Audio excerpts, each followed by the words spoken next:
listeners, and welcome to Remembering How It Was. I know it looks a little different, right? Because my brother Justin is not here, and we were not able to record our podcast today. We usually try to record on Tuesday, and then we upload the podcast, at least try to get it up at least by Thursday of the week we record it. But he called me a little while ago. It is now going on 5 o'clock here, and I'm in New York City. And he said, why don't you upload that comedy routine? I've always liked that comedy routine that you did down at the club in New York several years ago now. He says, why don't you upload that, and that'll give the people something to either laugh or have a good smile about anyway. And so I said I would upload that. And I also realized I could use this opportunity to talk about a person that I really wanted to mention in these podcasts, who was just a really dear friend of mine. And I say was because he has gone on to be with the Lord. A few years ago, he passed on, and he's no longer with us. His name was Kenneth Wyrtch. And Kenneth, I believe I met him when I was in junior high school. I believe it was junior high school when I met him. It may have been high school, but I believe it was junior high school. And when we met, it was just like, oh, he was so talented. I was just in awe of his talent and the fact that he loved theater as much as I love theater. I didn't think that was possible, that I was ever going to meet anybody in school that loved theater and acting and just being silly and cutting up and writing things and just performing things as much as I did. Well, he was that person, and we just clicked. And we started doing theater together. We would do theater in his backyard. We would do theater at the community center. Any excuse to do theater, to write a show, to do something, we did it. And I remember doing some wonderful shows in his backyard. He was that person who would get his mother's sheets and make curtains, like he would make a little stage under her clothesline. And I remember one day I got in trouble because we thought it would be a good idea to have refreshments, have something to serve the people. We were going to do this show, and we were inviting the people in our neighborhood and some of the people from our school to come see our show in his backyard. And we wanted it to be just so. I mean, we had made and created costumes, and we had done hair things, and it was just amazing what we had done for somebody that didn't really have any money to do anything. But I remember getting in trouble because I believe that I got a chicken out of my mother's refrigerator. All I remember is my mother was mad at me for taking her chicken. Now, I don't know if I took the chicken and we cooked the chicken at his house or if it was a cooked chicken. I just remember my mother was very upset that I would take the chicken out of the refrigerator and take it to his house. We lived on the same street, but I lived at one end. If those of you in Greensboro, I lived on the end closer to what used to be Ashboro Street, which is now Martin Luther King Jr. Drive, and he lived up the hill near the tunnel that we used to go through to go to school. And I just loved creating with him. Oh, he had this mind that was, he just had such a creative mind. He could write music. He was musical. He played piano. He could sing. He could act. And we just had a good time just creating things together. So we became a comedy team at one point. We were Washington and Wyrtch.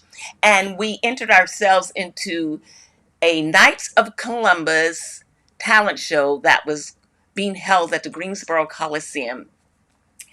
And the routine that we put together was called Goldilocks and Three Bears. And it was a show that we built based on the Goldilocks and the Three Bears show. And we were both dressed very highbrow. I think he may have even had on a tux and he was at the piano. And I had on this black evening or cocktail dress. And I even talked like this. I said, welcome, ladies and gentlemen. Tonight we're going to present Goldilocks and the Three Bears. And I wish I had or could remember that word for word, because what I remember is that it was just ingenious. And he was at the piano, and I was this highbrow person telling the story.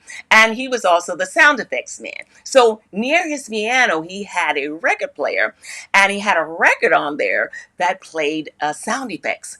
And there were certain instances where I would say, "So Goldilocks went and cried to her mother," and he would play a cow mooing, or a crow, a, a, a, a crow sound, or just something that was not what it was supposed to be, and that made it funny. I guess you had to be there, but it made it funny. And like I said, I can't remember word for word, but it was just ingenious. And we even had a song in there. I remember singing at one point, we sang a song called "Let's Take a Walk in the Park Because the Porridge is Too Hot." Yeah, yeah, yeah, yeah. Something like that. Anyway, so I miss Kenneth dearly. He has since passed on to go be with the Lord, and he lives on in my heart.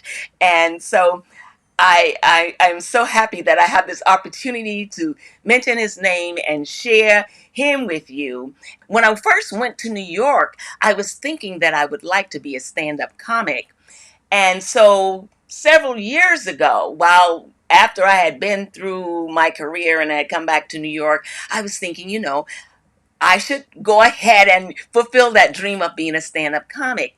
And so I started going around to various clubs here in New York City, and I had a pretty good run, and I thought I had some pretty good routines. And basically my routines are based on things that are my pet peeves. I just think of a pet peeve and I just start embellishing on that and making that humorous and funny. So I'm not going to be back at the end. I'm just going to let it end. But my brother and I will be back with Remembering How It Was next week. Thank you so much for watching. Okay, peace now. Keep it going for the very funny Wambui, everybody.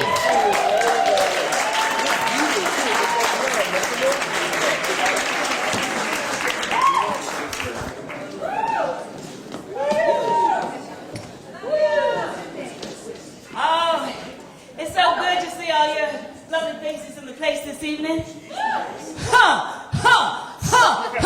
your hands in the air. Come on. Throw your hands in the air. Come on. Wave them like you just don't care. Come on. I can't stand that mess. I can't stand it when I pay my good money to go to see a celebrity entertainer, and then he gonna tell me things what he wants me to do. I'm like, no, it's your show. You throw your hands in the air like you just don't care. Because I care. I paid $100 for the ticket. I took 2 buses, a train, a taxi, and a ferry to get here. Before I could even come through the door, I was subjected to a purse check. I had to walk through a naked body scan. I was subjected to a wand down, a pat down. Plus, I had to throw my egg sandwich and sardines away before they would even let me come in the door. I paid $55 for a $5 t-shirt just because it had your name on it. Oh, I care. And don't be walking around the stage like this. Now the microphone go like this. Keep the microphone like this. I didn't pay to hear all these pitiful people around me trying to sing your song. I want to hear you sing your song. Telling me throw my hands in the air, waving like I just. I may not feel like doing nothing. I might be tired. Because I had to get a job. Yeah. I had to get a job. Because I finally made that decision. You know that decision that we all have to make at some point in our lives. Where you just wake up one day and you say, I am leaving this psychiatric hospital today. And I am not coming back. Because you just get tired, don't you? You get tired of going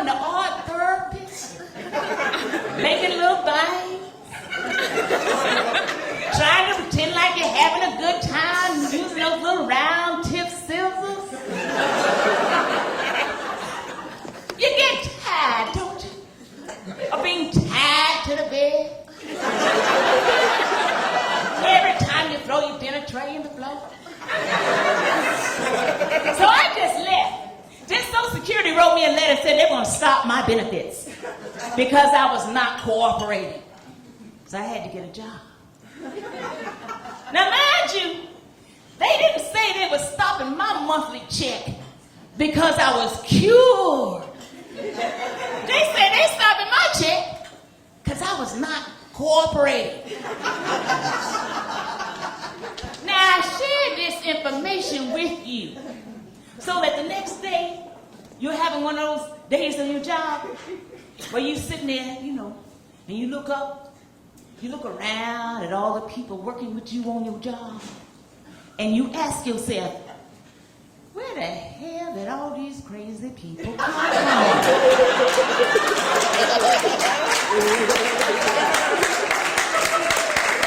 The same place that I did. But you know, once you've been diagnosed with a mental illness, people are scared of you. Guys are scared to date you. And I try to tell them, hey, it's not us girls that have been diagnosed that you need to be scared of.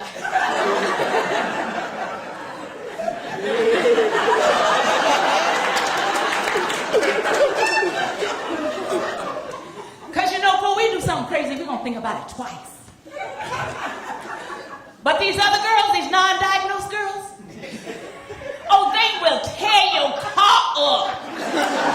Yeah, they think that's a normal reaction if they mad at you. Tear your car up. They will kill your gerbil. And cook it. And go to work the next day and talk about it. Yeah, girl, I killed this gerbil. I cooked that thing. That'll be the last time he ever forget my birthday. But see, us who have been diagnosed, we're going to think about that thing twice. Is it normal to kill my boyfriend's gerbil? Is it normal to cook my boyfriend's gerbil? See, we're going to think about that thing twice. Then we going to kill that gerbil. We going to cook that gerbil and eat it with hot sauce.